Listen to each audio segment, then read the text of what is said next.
my fellow readers, Dark Symphony 777 with another fan fiction review. As always, link to the story will be in the description below. Please hit the video, subscribe to the channel, click on that bell for notifications, leave a comment in the comment section below on your thoughts on the story, and finally listen to my opinion. My opinion is not indicative of everyone in the world, so please respect that. So, 2026 now, halfway through the first month.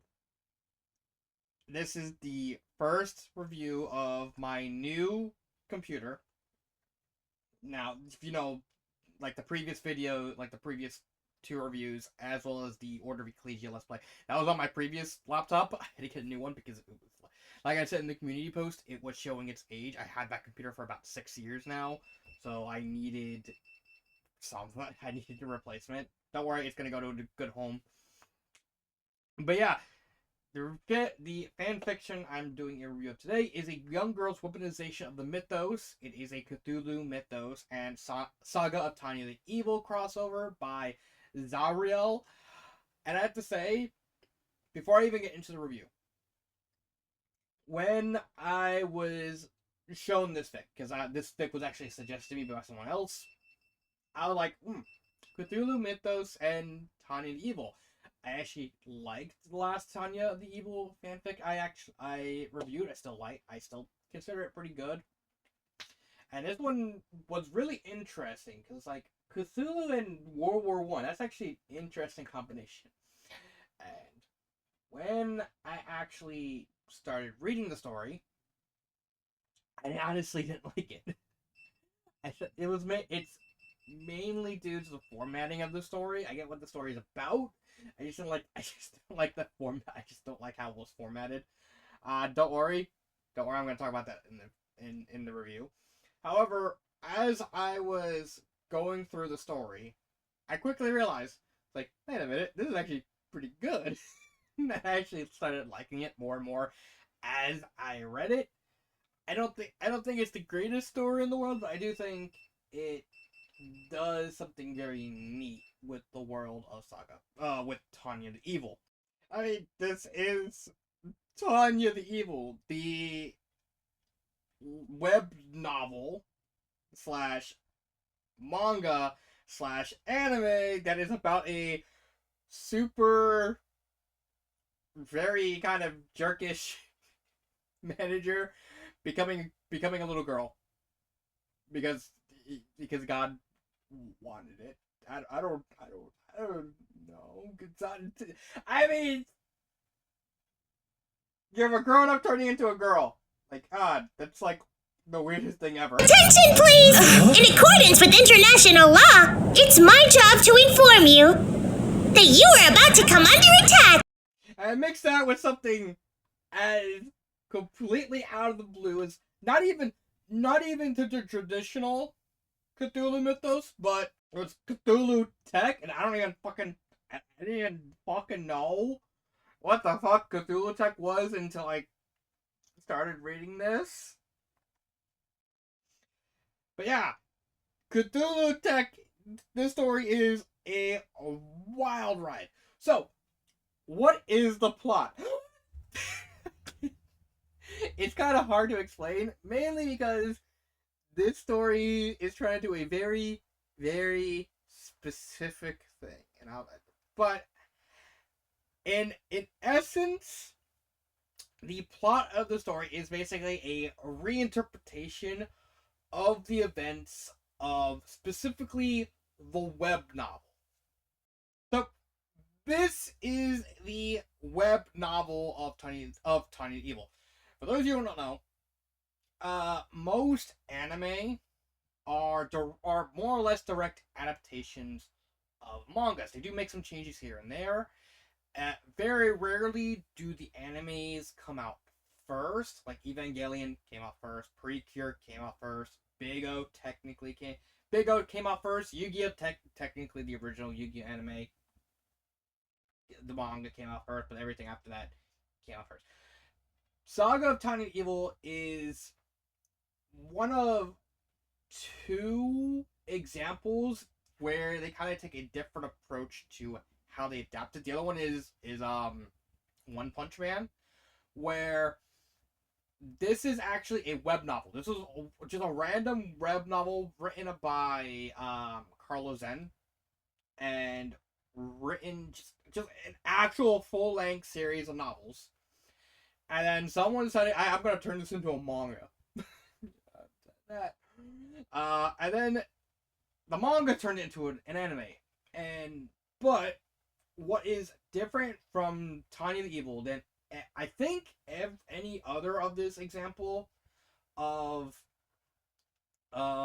adaptation from like manga to anime, the Tanya, I think, is the, and I could be wrong because I don't watch every anime. There could be many other examples where I'm just not wrong, where I'm not 100% right on it. Most adaptations from like manga to anime usually try to keep the overall structure of the plot same. They keep the tone. They keep the tone. They keep the They more or less try and keep the characters as consistent as possible with the act as manga. They do make some changes to like certain characters, like their quirks and stuff like that. But by and large, they try and keep the plot, the setting, and the characters as consistent between each medium as possible to kind of help bridge the gap between each one, so you know what's going on. Tanya the Evil, as far as I'm aware, is the only one that doesn't do this. The web novel, the manga, and the anime are completely different in tone. It's like the web novels are relatively light, but then you get to the anime and like, oh, it's like really, really dark. Tanya's a completely different character. Visha, I think, is like a completely different character. So many certain plot points are like there in name only. I think like B and X is a completely different character. There's so much that changes between the web novel, the manga, and the anime. That's like they're just three completely different things. And again, I could be wrong at this. There could be other examples. I think like what Ranma technically is sort of that because they drastically changed like some of the characters. But that plot is more or less the same. This one at least this one does not change at all. This is the novel. It's like all this art and all this. This is well crafted. I'm actually interested in legitimately wanting to read this. I actually looked this up just for this review. But that kind of goes into what this story is about because again, the manga and the anime are completely different beasts from the web novel. That's why I have to specify that this fanfiction is specifically a reinterpretation of the web novel, not the manga, not the anime or anything like that. Specifically, the web novel because that's where it takes the writing style from. It takes the characters are more following the web novel version of the characters rather than the manga or the anime, which are more which are more openly evil, or nebulously, depending on how you interpret it. But more or less, the plot is basically the web novel, more or less. For those who don't know what the plot of the web novel is, Tanya, when she was a guy, fired some drunken guy who was always the reason differs between the medium, whichever one you got through. And the guy pushes him in front of a train, gets killed, gets dragged into heaven by what Tanya calls Being X. Being X basically tells Tanya, you are going to swear. I'm going to make you become religious because the character is a very strict atheist. He doesn't believe in God. He doesn't believe in religion. All that. The guy basically spits in Being X's face like, I don't fucking believe it. Like, bullshit. Being X okay, I'm gonna prove it. I'm going to keep your memory, have you reborn in Tanya. Basically, Tanya is a child, just with the mind of an adult, and we see her, and you're going to be put into a situation where the only way you can technically get out of it is to basically start believing in me. So he rebirths the guy into Tanya. Tanya starts to grow up in a war-torn land where everyone is attacking what is not Germany. Tanya, however, it's like still doesn't believe in God. It's like, no, bullshit. No, I swear I'm filthy. And then is forced to go into the military because she has magical aptitude. She becomes a mage, an aerial mage, which I guess like this version's world, this world's version of like fighter pilots, so like Red Baron and stuff like that. And she does this all with the goal of two things. One, wanting to get out of combat because she's basically, in essence, because she emphasizes proficiency. She's trying to actually do this to end the war. I'm tongue-tying myself. Trying to end the war as fast as possible, so that way she can kind of just relax, retire, and just kind of do her own thing for the rest of her life. And also spitting and being in his face, like, fuck you, fuck you, fuck you. Oh, I wonder if Tanya ever like actually flips the bird at like anyone in any of the formats. I could be wrong. However, this version of the story, instead of becoming an aerial mage, Tanya becomes the leader of what is called Division Y, which is basically their Wunderwaffen division. I can't even say Wunderwaffen without thinking of a goddamn lightning gun powered by vacuum tubes.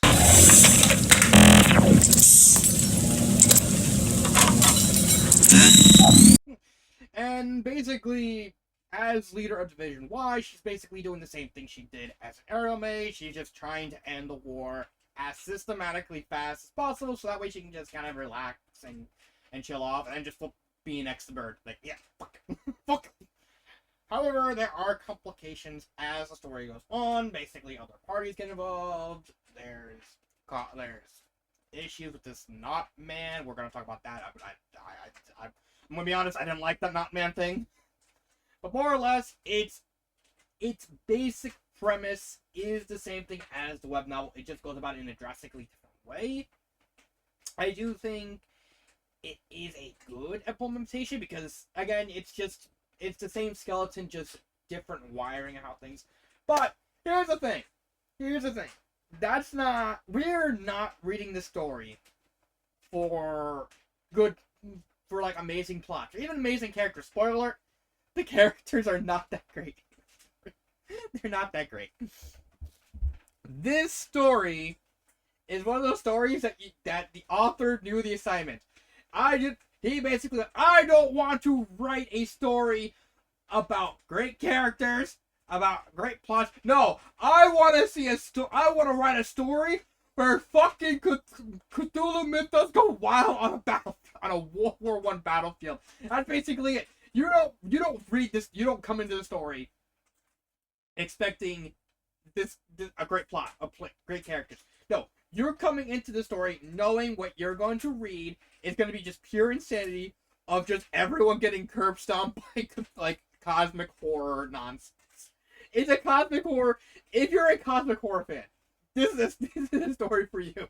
It's just one of those crazy turn your brain off, get like a bucket of popcorn, start munching, and just start cruising through it, just having fun.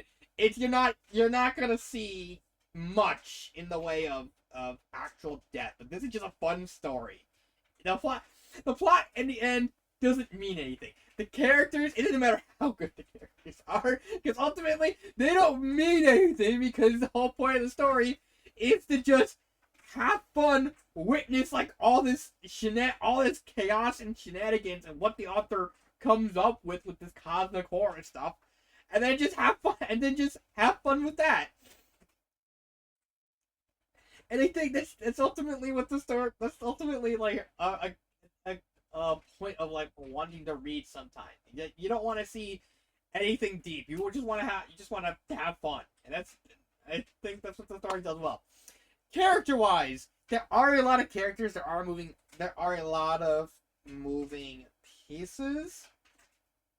And I like Tanya. I think Tanya is a good character. She's my issue with Tanya specifically. The only issue I have with Tanya is the fact she, despite being the main character, she only really shows up in like it, half, if not less than half of the story. Because how the story is formatted is the story is kind of a triangle. Like there's three different types of formats. There is Tanya's format, which is taken from the first point of view, which is congruent with how the web novel is writing it.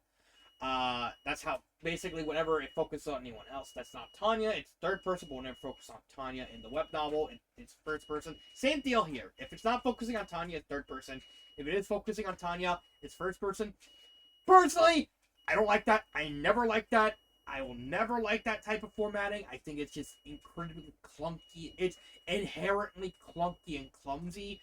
I get, I'm not gonna insult the author because you're basically trying to adapt this element from the web novel. So on that end, you did well. You did pretty well. You properly adapted like how the web novel does things.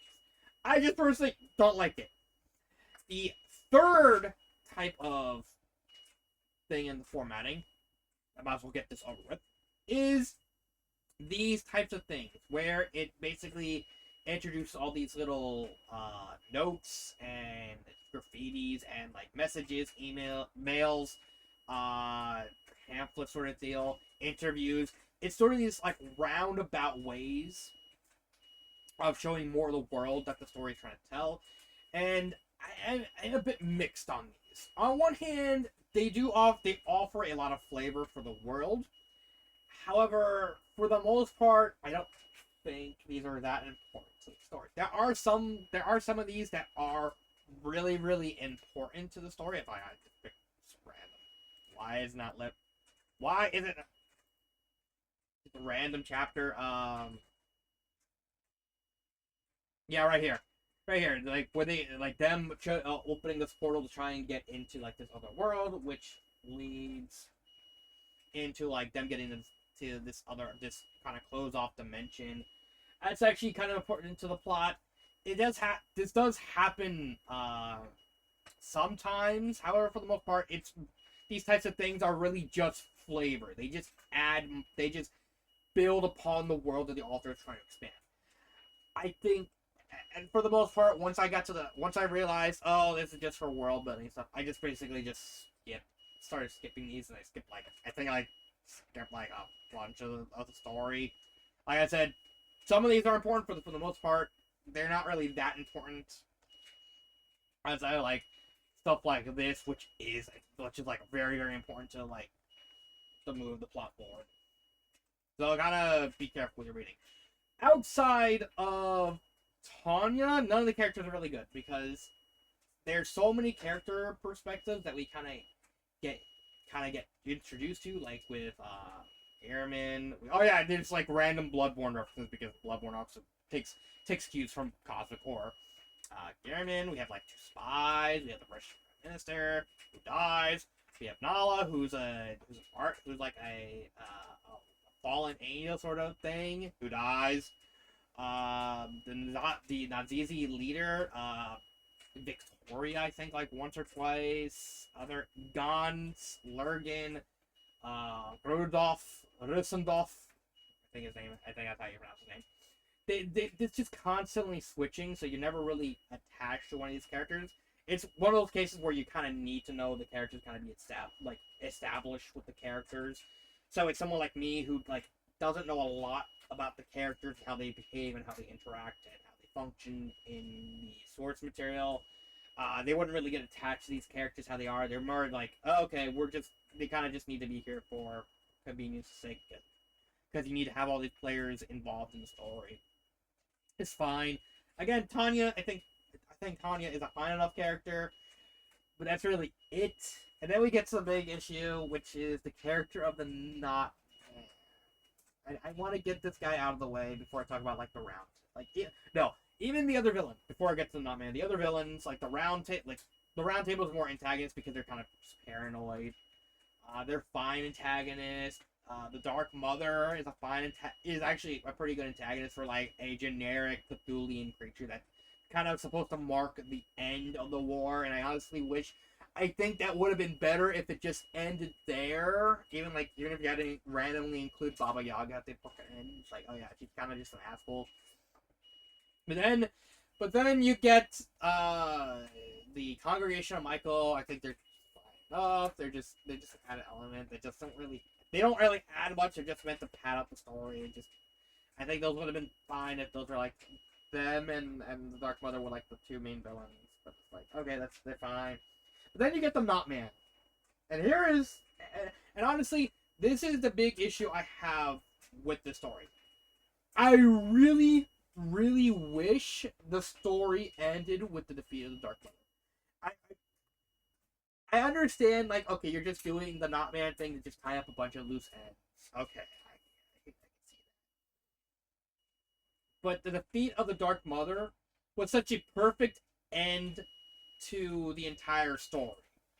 With Tanya having to use the Cosmobluff, she becomes a full-on Cthulian mythos, like the Ladian stars that she's referred to. Bob, like, she manages to finally, like, they use a Wonder Waffen, basically a fucking gigantic fuck you laser, like a super laser to kind of try to kill Dark Mother. It doesn't work.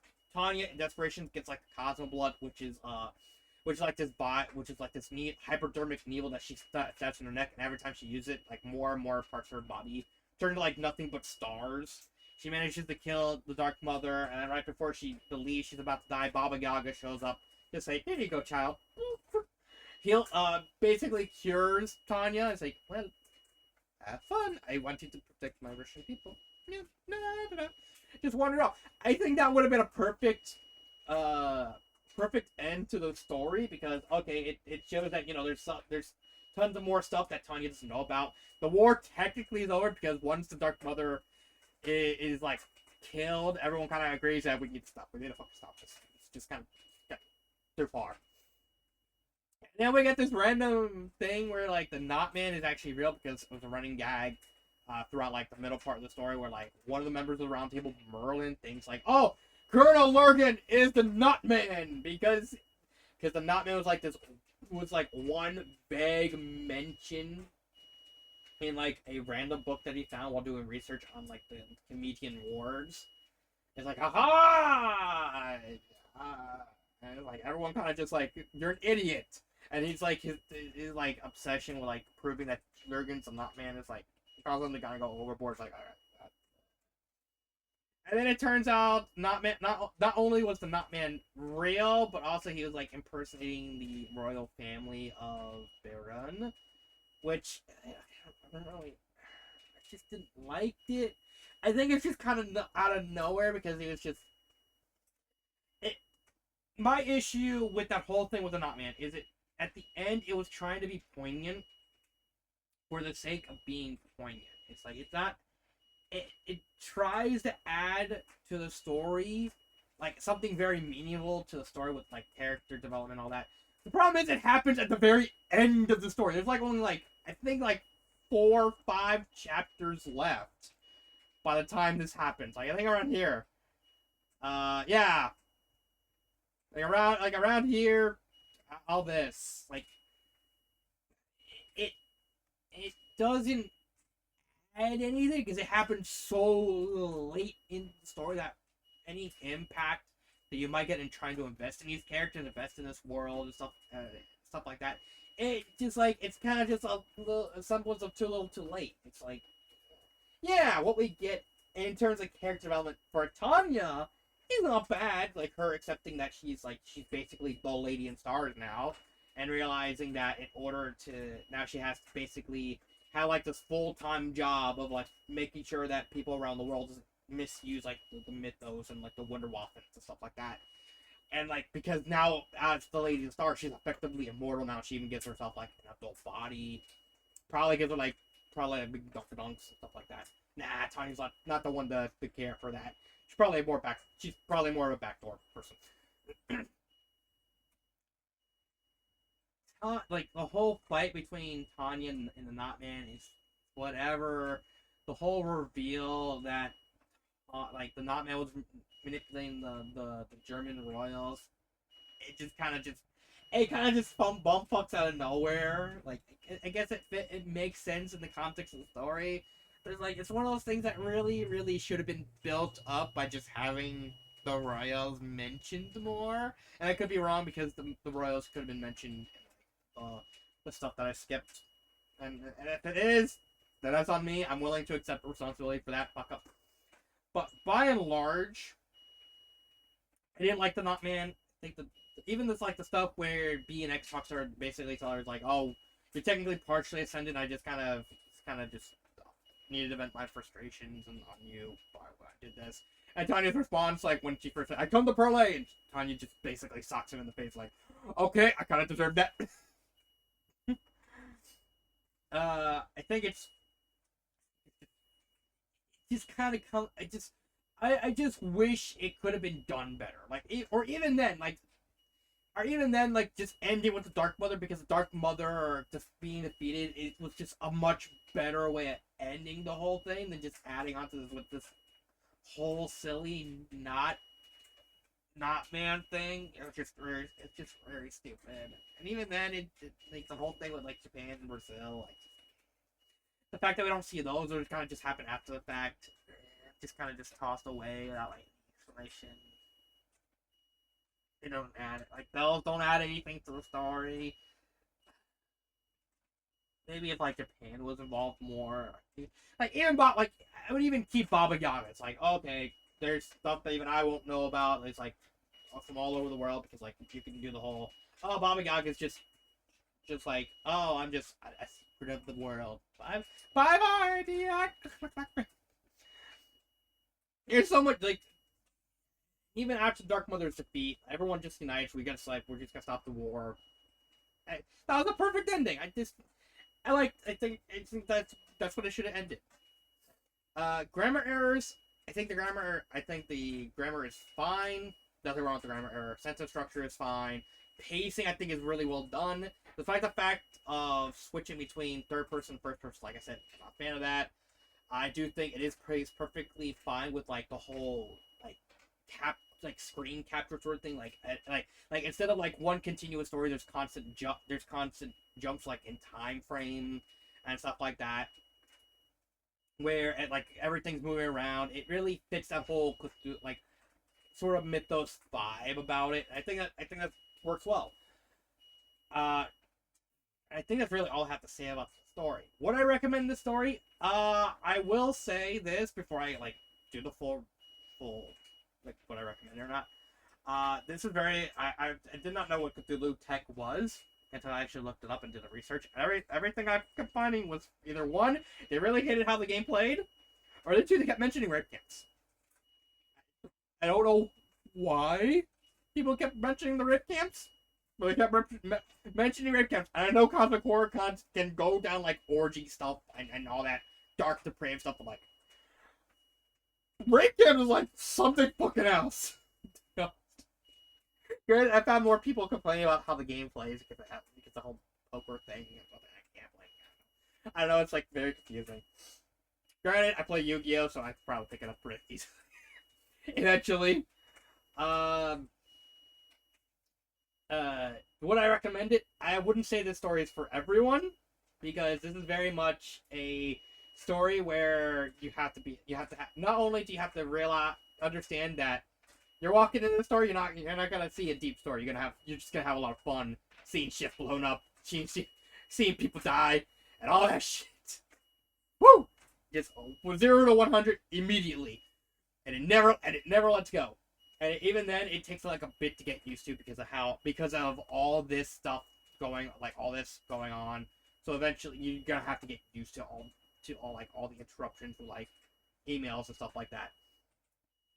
But I think overall, it is a solid story. Like I said, I didn't like it at first, but I grew to actually like the story as it went on. So I would recommend it. I would recommend it with an asterisk. Again, you need a very specific mindset. And you need to understand what you're going to get going into the story. But I do like it. Favorite part, it'd have to be the entire sequence with the Dark Mother, the whole final fight. It's 3 chapters of like everyone kind of holding a line, and it constantly jumps to other characters. Either they live or they die. There's even like another Bloodborne reference with Mikolash. Oh god, that fucking loser. Oh, did he have a cage around his head? And seeing like how everyone was like realizing they work together while Zerkov and Baba Yaga are like trying to rush the location in order to save Tanya and save the whole thing. I think it's all really well. I think that entire sequence is like worth the whole ride, whole wait. And again, it really should have been it was the perfect way to end the story. The whole Knotman thing just unnecessary. What would I change? I already mentioned the Knotman thing. End it with Dark Mother. Do the epilogue with the peace treaties. The other thing I would change is I would get rid of a lot of these things. Personally, like I said, not a fan of them. I just think they're unnecessary.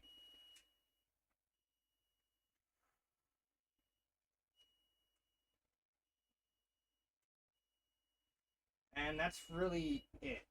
So that is my review of Young Girl's Weaponization of the Mythos. This has been Dark 7, and